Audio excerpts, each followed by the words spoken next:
রাজা কৃষ্ণচন্দ্র, আমি এসেছি রে। চোখ খুলে দেখো বাবা, কে কে কে আপনি?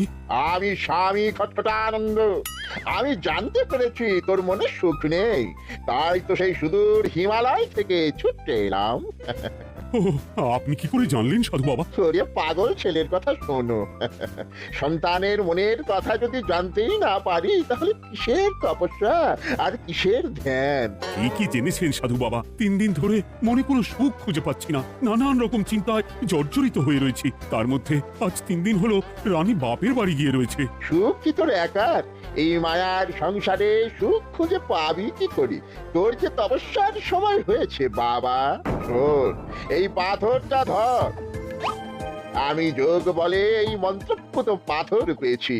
কাল পূর্ব দিকের নদীর পাড়ে এই মন্ত্রপুত পাথর স্থাপন করবি। আমি চাই তুই নিজে এই পাথরের আরাধনা করিস। তাই ওইখানে এক কুটির বানিয়ে তুই একা থাকবি। একা? আর রানী? সংসারে দুঃখ ছাড়া আর কিছুই নেই। তোর আসলে সুখ লুকিয়ে আছে ওই মন্ত্রপুত পাথরে। এই পাথর তোর মনে সুখ ফিরিয়ে আনবে আর এই গোটা রাজ্যে শান্তি বজায় রাখবে। ঠিক আছে বাবা।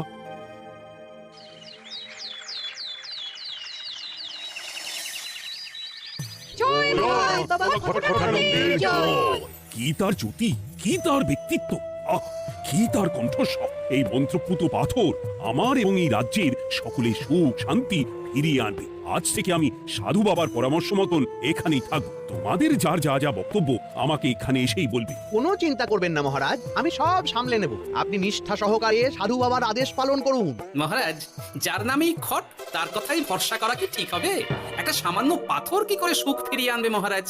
বিষয়টা কি খটখটানন্দের মতন খটকার নয়? এটা মোটেই সামান্য পাথর নয় গোপাল, এটা মন্ত্রপুত পাথর। আর এসব হচ্ছে বিশ্বাসের ব্যাপার। শুধু তোমার মতন ভাঁড় দিয়ে কি আর রাজ্য চলে?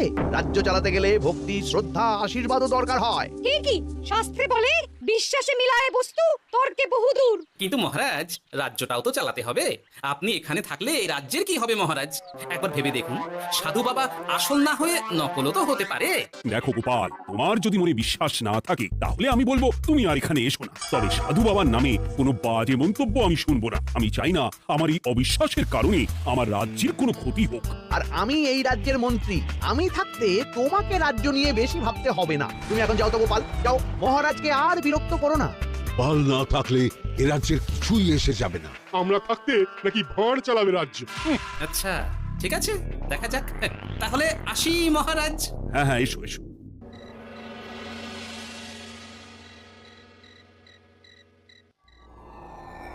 মহারাজ, রানী, তুমি ফিরে এসেছো? এ আমি কি শুনছি মহারাজ? আপনি নাকি প্রাসাদে ফিরবেন না ঠিক করেছেন? হ্যাঁ রানী, তুমি ঠিকই শুনেছো। আমি আর প্রাসাদে ফিরবো না। আমি এখানে থেকে ওই মন্ত্রপুত পাথরের আরাধনা করব। কে না কে এসে আপনাকে বলল আর আপনি প্রাসাদ ছেড়ে এই কুটিরে থাকবেন? আপনার শরীর খারাপ করবে মহারাজ, আপনি ফিরে চলুন। কে না কে নয় রানী, স্বামী খটখটানন্দ খুব বড় সাধু।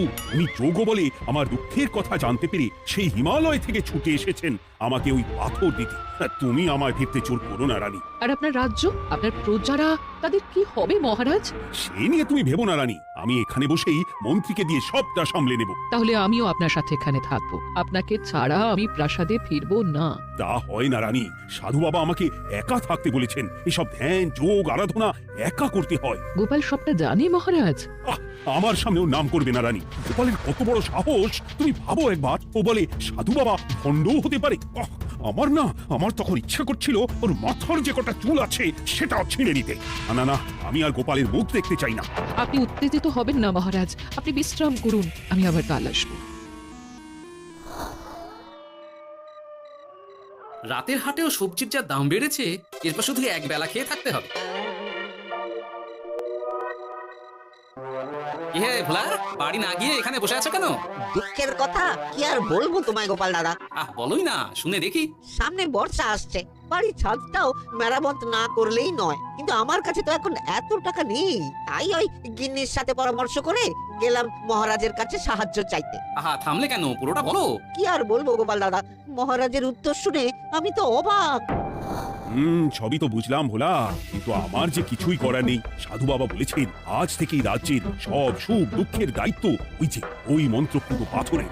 তুমি চিন্তা করো না, এক কাজ করো, তোমার সমস্যার কথা গিয়ে ওই মন্ত্রপুত পাথরের কাছে জানাও। আর তোমরাও আজ থেকে তোমাদের যা চাওয়া পাওয়া আছে সব গিয়ে ওই পাথরকে জানাবে। হ্যাঁ, যা করার পাথরই করবেন। একবার যদি ওই সাধুকে হাতের কাছে পাই না, তাহলে ওই পাথর দিয়েই বেটার মাথা ফাটাবো। কিছু বললে গোপাল দাদা? না, কিছু বলিনি। যাও, তুমি বাড়ি যাও, চিন্তা করো না, দেখি কি করা যায়।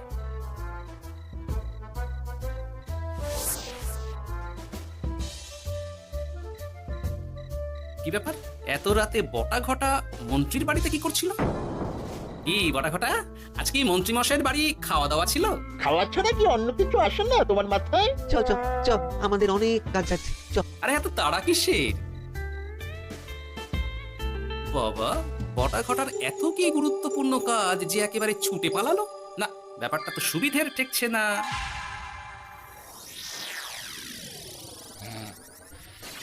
রাজা কৃষ্ণচন্দ্র, ওঠ বাবা, আমি এসেছি। সাধু বাবা, আপনি এসেছেন? কেমন আছিস বাবা? ভালো আছি বাবা, তবে মনে এখনো পুরোপুরি সুখ খুঁজে পাইনি। সুখ কি তোর একা? কি করে সুখ পাবি বাবা? এখনো তো তুই তোর সব আসক্তি থেকে মুক্ত হতে পারিসনি। আর কি কি করতে হবে আমায় বলে দিন বাবা। একটা কাজ বলবো, করতে পারবি? বলুন বাবা, আপনি যা বলবেন আমি তাই করব। এই রাজপাট তুই ছেড়ে দে, এসব থেকে নিজেকে মুক্ত করে তুই তোর সাধনায় মন দে, দেখবি তার ফল তুই পাবি। কিন্তু তাহলে এই রাজ্যের কি হবে? কে দেখবে সাধু বাবা? কেন তোর মন্ত্রী? ওর থেকে ভালো লোক তুই আর পাবি না। ওই হচ্ছে তোর আসল শুভাকাঙ্ক্ষী, আমি যোগ বলে জানতে পেরেছি। আচ্ছা, তাই হবে। আর আর ওই গোপালটাকে যদি পারেন একটু সাহায্য করবেন বাবা। ওই তুচ্ছ গোপালকে নিয়ে তুই চিন্তিত হোস না, ওরে বুড়ি মন্ত্রী মশাই ফাটাবে। তুই যা, ঘুমো।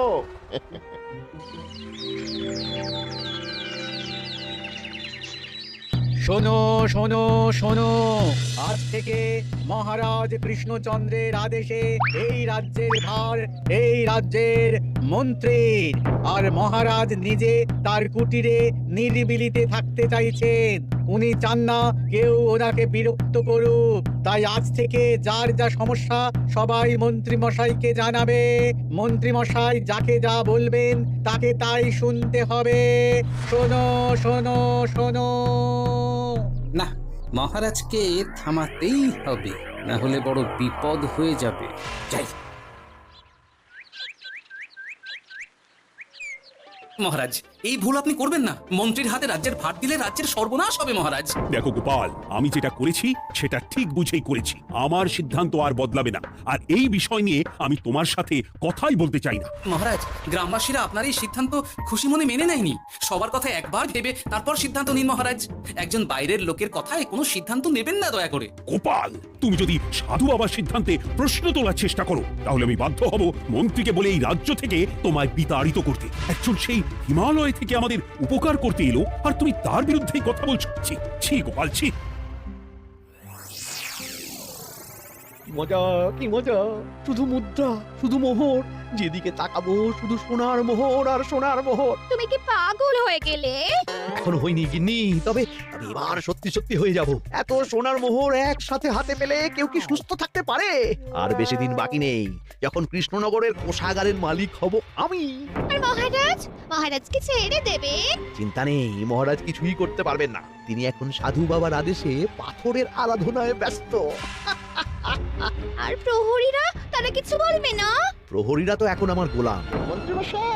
মন্ত্রী মশাই, আমরা এসেছি। ওই তো ওরা চলে এসেছে। ওরা কি করবে? ওরাই তো কোষাগার লুট করতে আমায় সাহায্য করবে।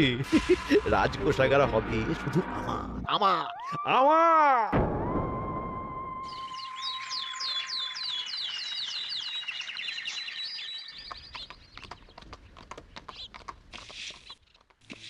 গোপাল, রানীমা, আপনি আমায় ডেকে পাঠালেই তো পারতেন। রাজ্যটার যে কি হবে গোপাল! মহারাজের উদাসীনতায় মন্ত্রী তো সব লুটে পুটে একাকার করে ছাড়বে। তুমি কিছু একটা করো গোপাল। সে তো আমিও বুঝতে পারছি রানীমা, কিন্তু হাজার চেষ্টা করে ও মহারাজকে বোঝাতে পারছি না। মহারাজ সাধু বাবার পাল্লায় পড়ে আর কিছুই বুঝতে চাইছেন না। এই রাজ্য আর মহারাজকে একমাত্র রক্ষা করতে পারবে তুমি গোপাল। কিছু একটা করো। কি হয়েছে, তোমরা হট্টগোল করছো কেন? তুমি আর একটা বিহিত করো গোপাল দাদা, আমরা তো আর থাকতে পারছি না। তুমি এর এক বিহিত করো গোপাল। আচ্ছা কি হয়েছে বলবে তো? মন্ত্রী মশাই সবার কাছ থেকে অগ্রিম কর চেয়েছে। সে প্রহরী পাঠিয়ে সবার বাড়ি বাড়ি বলে এসেছে দুদিনের মধ্যে অগ্রিম কর না দিলে সবাইকে ধরে কারাগারে ভরে দেবে। একে তো আমরা কোনো সাহায্য পাচ্ছি না, তার উপর আবার এই জুলুম কি করে মেনে নেবো বলো তো গোপাল দাদা?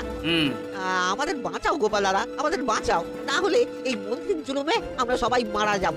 হ্যাঁ গোপাল, তুমি পারবে, কিছু একটা করো গোপাল, এই রাজ্যটাকে বাঁচাও। না আর নয়, এবার এর একটা বিহিত করতেই হবে। শোনো, তোমরা সব নিজের নিজের বাড়ি যাও, আমি দেখছি কি করা যায়। মন্ত্রী দুদিনের মধ্যে কর চাইছে কেন? ওর আসল উদ্দেশ্য কি? না, বিষয়টার খোঁজ নিতে হচ্ছে।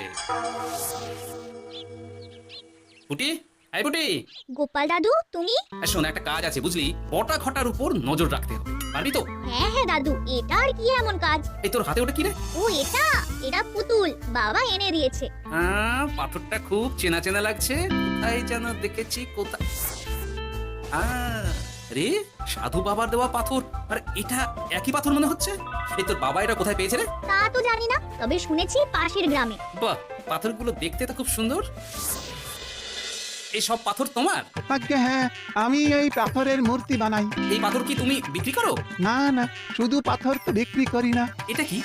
ও ওটা ওটা আমি আমার সব পাথরের একটা চিহ্ন দিয়ে রাখি, এতে বোঝা যায় যে এই পাথরের মূর্তি আমার তৈরি।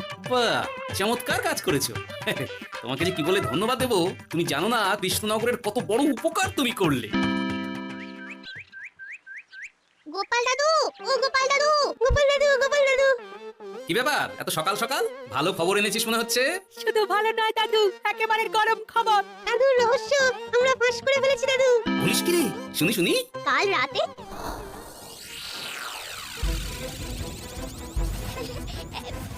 এত সোনা, এত মোহর আমি একসাথে কোনোদিন দেখিনি।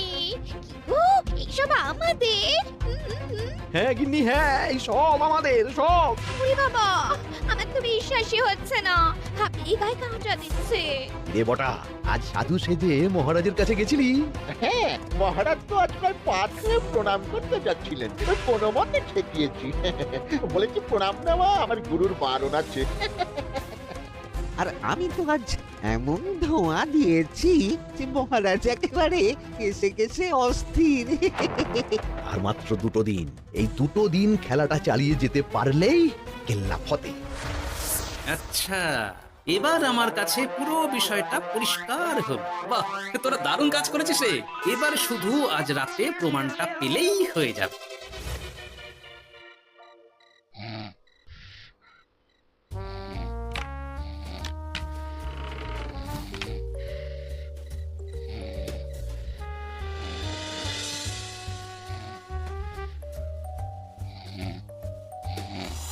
এই তো একে একে 2 মিলে যাচ্ছে। বাবা বাবা বাবা, এবার খেলা জমবে।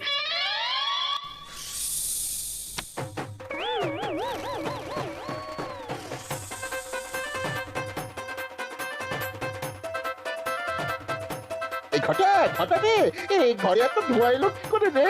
সত্যিই তো, এত ধোঁয়া এলো কি করে? ঘরে কি আগুন লাগলো নাকি রে? এই বটা, ওটা কি রে? হ্যাঁ, এ তো ভূত। আমরা তো কিছু করিনি। আমরা কিছু করিনি, বিশ্বাস করো ভূত দাদা, আমরা কিছুই করিনি। তোরা আমাদের পূর্বপুরুষের প্রস্তর খণ্ড নিয়ে এসেছিস, তোদের এত বড় সাহস, আজ আমরা তোদের ঘাড় মটকাবো। আমরা কোনো খণ্ডমণ্ড নিইনি ভূত দাদা। এই কথা, তুই কি ওনাদের কোনো খণ্ড এনেছিস? না না না না না, আমি তো অমন কিছু আনিনি। আমার মনে হয় ওই আপনাদের কোথাও একটা ভুল হচ্ছে। মহারাজকে ওই পাথর তোরা কোথা থেকে এনে দিয়েছিস? ওটাই আমাদের প্রস্তর খণ্ড, আমাদের 5 পুরুষের সম্পত্তি। ওটা তো আমরা পাশের গ্রামে এক মূর্তি কারিগরের থেকে চুরি করে এনেছি। আপনারা যান না, যান, ওই কারিগরের কাছে ওরকম অনেক পাথর আছে। আমাদের ওটাই চাই। ও বাবা, উনি আবার কে? আমাদের দাদু, তৃতীয় পুরুষ। ও দাদু, এই চুরি ভূত দাদু, ওটা আনতে গেলে না মন্ত্রীমশাই আমাদের খুব মারবে। খা, ওদের মুন্ডু চিবিয়ে খা। না না না ওরকম করবেন না দাদু ভূত, তাতে আমাদের খুব লাগবে। তাহলে বল মন্ত্রীর আসল উদ্দেশ্য কি? দুদিন পর ও কি করবে? দুদিন পরে মন্ত্রীমশাই কোষাগার লুট করে রাজ্য থেকে পালাবেন। এবার এবার আমাদের ছেড়ে দিন দাদু ভূত। তোদের ছাড়তে পারি একটাই শর্তে। বলুন বলুন।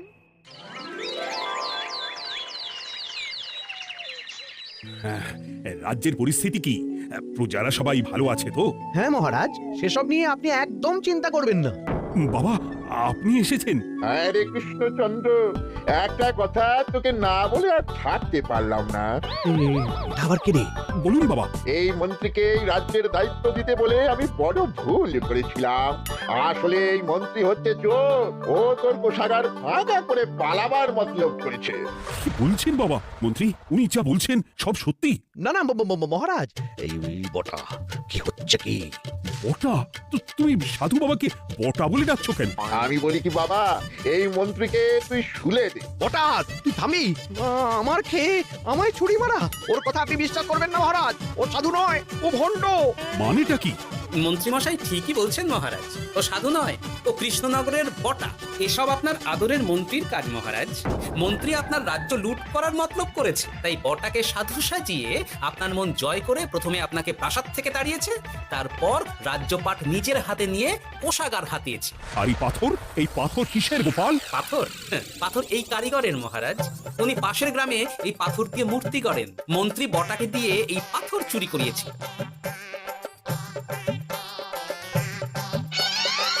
ওই পাথর আমার মহারাজ।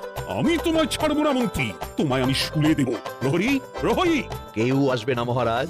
প্রহরীরা এখন আমার কথা ছাড়া আর কারোর কথা শুনবে না। আমি এখন আপনাদের সামনে দিয়ে আপনার কোষাগার নিয়ে চলে যাব, আর আপনারা শুধু দাঁড়িয়ে দাঁড়িয়ে দেখবেন। রে নাপলা পুঁটি গুলটে, মন্ত্রীকে বেঁধে ফেল। এত সোজা নয় গোপাল, দেখবে? প্রহরী, প্রহরী! চেঁচান চেঁচান, আরো জোরে চেঁচান, কিন্তু ফল হবে না। আপনার প্রহরীরা সব গ্রামবাসীর হাতে বন্দী। আমায় ছেড়ে দিন মহারাজ, আমার ভুল হয়ে গেছে। এমন ভুল আমি আর করবো না মহারাজ, আমায় ছেড়ে দিন। ছেড়ে দেব? তোমার ব্যবস্থা আমি করছি। কিন্তু গোপাল, আমার মনের সুখের কি হবে? আমি কি আর সুখী হতে পারবো না? কেন পারবেন না মহারাজ? রাজার আসল সুখ তো তার প্রজার সুখে। একদম ঠিক কথা বলেছে গোপাল, প্রজার সুখেই রাজার সুখ। ঠিক গোপাল, ঠিক। তুমি না থাকলে যে আমার কি হতো? জয় গোপালের জয়! জয় গোপালের জয়।